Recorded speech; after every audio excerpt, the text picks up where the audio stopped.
Hi, my name is Jason Wallace, and I am the restaurant scientist.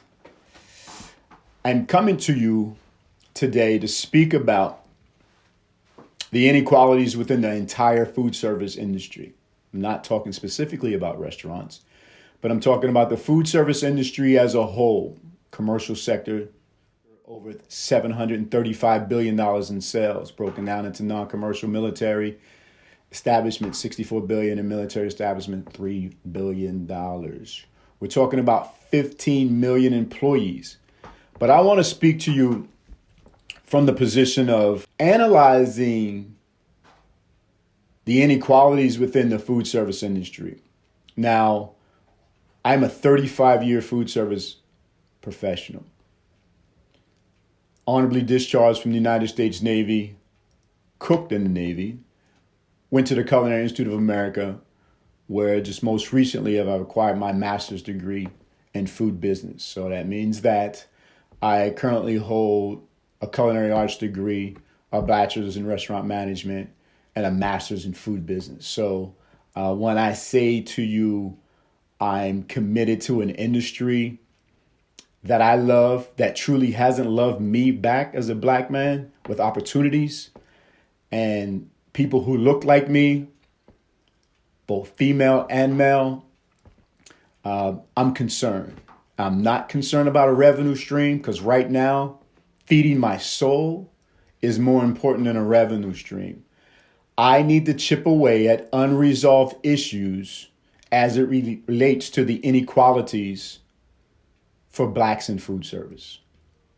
The reason why I broke it down to you in terms of commercial sector is because I'm not just talking about independent restaurants. I'm talking about fine dining establishments, fast food establishments, and multiple unit casual establishments. I'm talking about the Food Network. I'm talking about hotels and casinos. I'm talking about college contract feeding. I'm talking about real estate.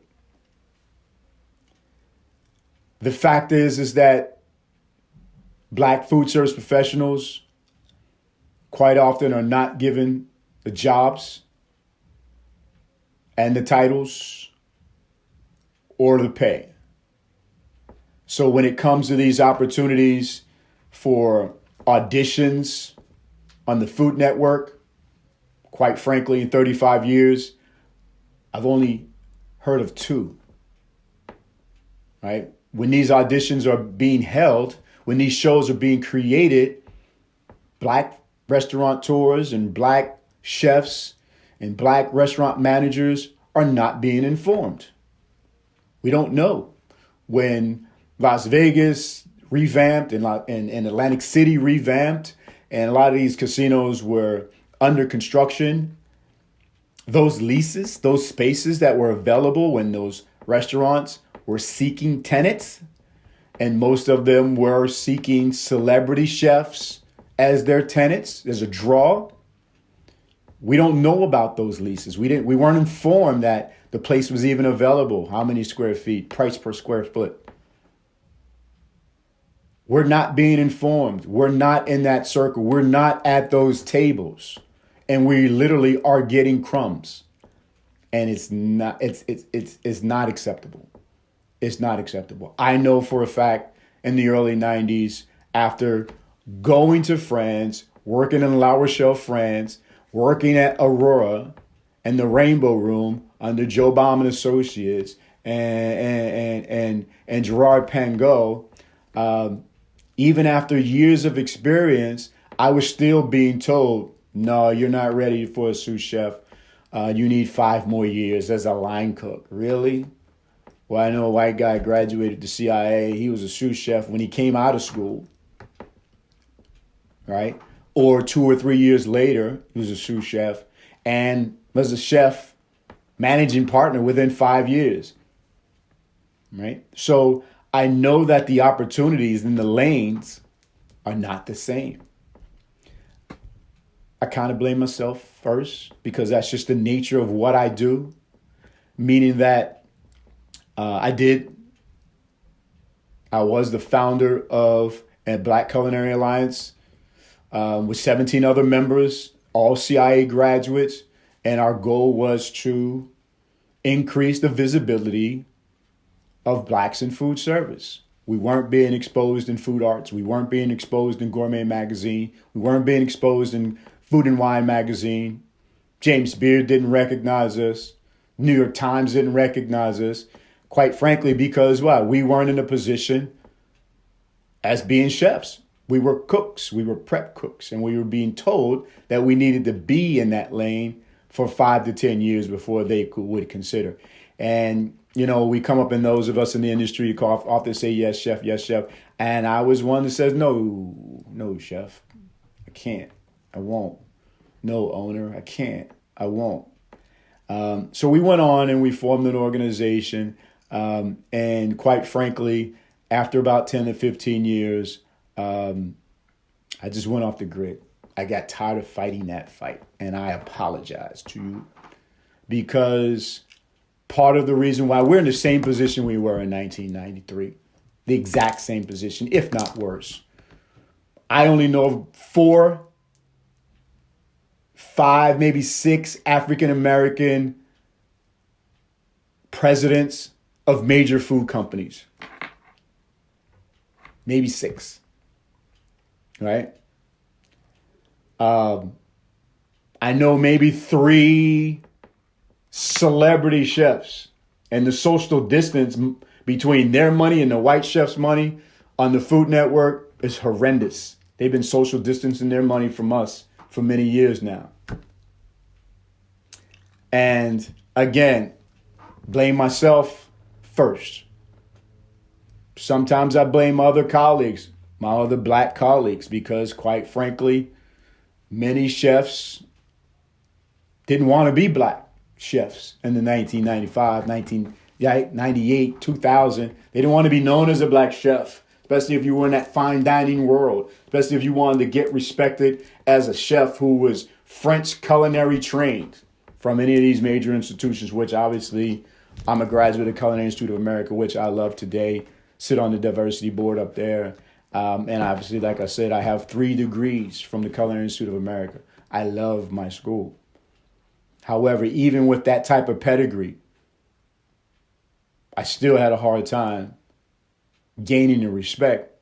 And quite frankly, I could give a damn about a James Beard Award or any other award that is sanctioned by or governed by or issued out by some white people. It just doesn't appeal to me at all.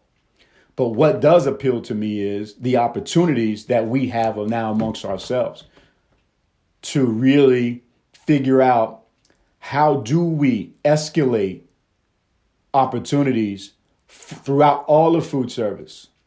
And again, I'm not talking specifically just about restaurants because it's bigger than that, people.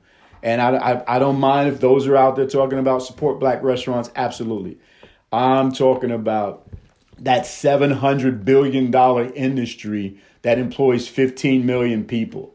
I'm talking about, is there an opportunity for the black manager that is managing a multi-unit chain in the city, the same opportunities for that black female manager to manage a chain in the suburbs?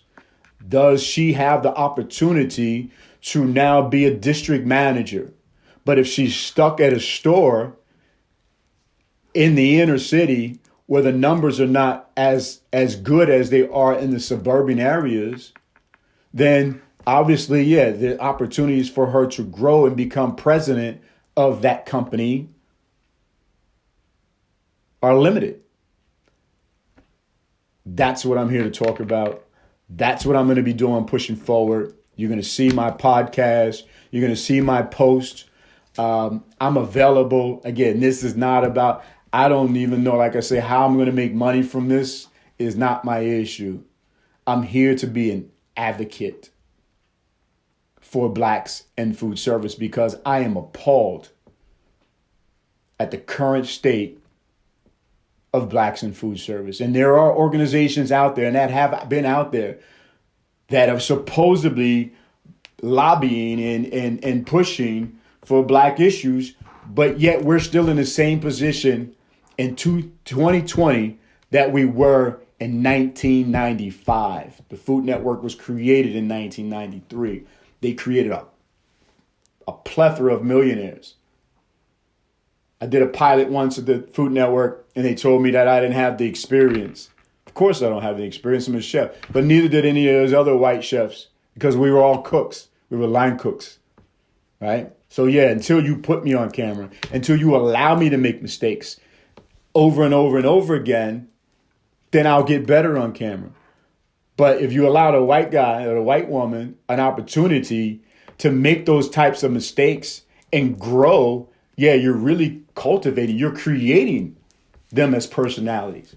But they weren't personalities, they were chefs, they were cooks.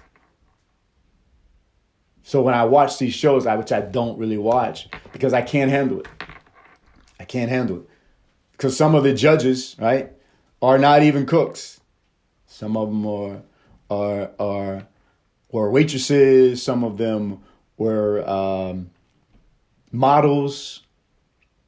So, there's a lot of work we need to do, people, is what I'm saying to you. And I'm coming to you now to introduce my platform to you about what we're going to be doing going forward. And again, I'm trying to do it at a higher level in terms of the bigger picture, and I still need everyone else to do what they're doing and stay in their lanes at the grassroots level. But we're gonna make a change, and I apologize for going away, but don't call it a comeback. I've been here for years.